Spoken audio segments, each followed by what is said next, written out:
অনেক দিন পর কিন্তু এই শাড়িটা বের করেছি। আমার খুব পছন্দের শাড়ি। আজকের থেকে প্রায় ৩-৪ বছর আগে এই শাড়িটা আমি নিয়েছিলাম।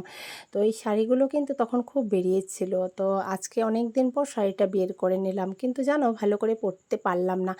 এত দেরি হয়ে গেছে মানে কি বলবো, যাওয়ার জন্য হুলস্থুল ছিল। তো দেখো আমি শাড়িটা কোনোমতে পরে নিয়েছি। তো তার কারণ হচ্ছে সকালবেলা উঠেই বাড়ির সব কাজ সেরে নিলাম। ভেবেছিলাম আমি মাকে নিয়ে তাড়াতাড়ি যাবো, আমার ছেলেও যাবে। কিন্তু ছেলে বলল যে আমি যাব না, এই রোদের মধ্যে আমার প্রচুর গরম লাগছে আর শরীরটাও ভালো লাগছে না। তো ভাবলাম ঠিক আছে, চারিদিকে তখন জ্বর আসছে, তাই ছেলেকেও নিলাম না। আর আমার বর আর বাবা তো যাবেই না, আগেই বলেছে। তো মাকে নিয়ে এবার চলে আসলাম। তো দেখো এখানে ভিউটা কত সুন্দর। তো যেই জায়গায় এসেছি আমাদের বাড়ি থেকে প্রায় কিছু দূরেই ওদের বাড়ি। আর এত সুন্দর জায়গা ওরা ঘর করেছে, মানে এইসব জায়গায় থাকলে কিন্তু মনটা একদম জুড়িয়ে যাবে, একদম সময়টা কাটিয়ে যাবে। মানে এত ভালো লাগলো, চারিদিকে কত সুন্দর শাল বাগান আছে, তারপরে আরও ধান গাছ আছে, অনেক ভালো লাগলো। আর নানান রকমের গাছ দেখতে পেলাম, কলা গাছও আছে। তো দেখতে দেখতে মা আর আমি গল্প করতে করতে ফাইনালি আমরা চলে আসলাম মায়ের পুজো। তো মায়ের পুজো দর্শন করার জন্য আসলাম। দেখি কত সুন্দর ঢাক ঢোল বাজছে, উলুধ্বনি শঙ্খধ্বনি হচ্ছে, কারণ তখন কিন্তু প্রায় ৩টা বেজেই গেল, কিন্তু ব্রাহ্মণমশাই এখনও পুজোর শেষ মানে করেনি। তো ভালোই হলো যে আমরা তাড়াতাড়ি চলে আসলাম। আমি তো মাকে আরও বলছি যে আমাদের দেরি হয়ে গেছে, হয়তো আমরাই সবাই লাস্টে যাচ্ছি, কিন্তু এসে দেখি না আমরাই সবার প্রথম চলে আসলাম।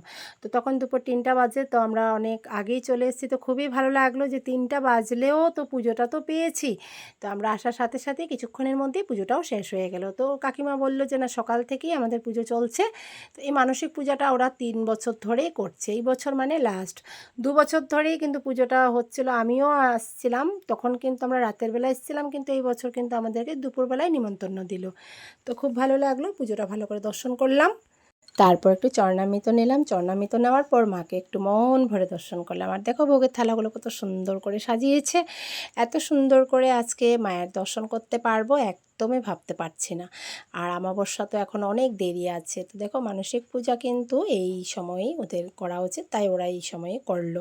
তারপর চলে আসলাম প্রসাদ পাওয়ার জন্য। তা আজকে এত সুন্দর করে প্রসাদ পাবো মানে ভাবতেও পারিনি, কারণ প্রসাদের জন্য দেওয়ার জন্য ওরাও তাড়াতাড়ি করে রেডি করে নিচ্ছে, আর আমরাই প্রথম বেঁচে বসে পড়লাম।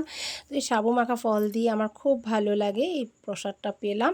তারপর দেখো অন্ন দিয়ে দিল, এবার একটু ফল দিয়ে দিচ্ছে, খেজুর, আঙ্গুর, চেরি, নারকেল সব কিছু মিলিয়ে একটু দিল, আর একটু ভোগের প্রসাদও দিল। তারপর সুন্দর করে প্রণাম করে আমি একটু মহাপ্রসাদ পেয়ে গেলাম। তো তোমাদের কাছে আমি সকালবেলায় বলেছিলাম যে আমি কিন্তু আজকে মায়ের পুজো যাব। তো দেখো তোমাদের কাছে শেয়ার করে নিয়েছি। কেমন লাগলো তোমরা একটু অবশ্যই জানাবে। আর আসার সময় দেখো গাল ভরে পান খেয়ে নিলাম। পান চাবাতে চাবাতে বাড়ির দিকে রওনা দিলাম। রাধে রাধে, হ্যারি বল, হরে কৃষ্ণা।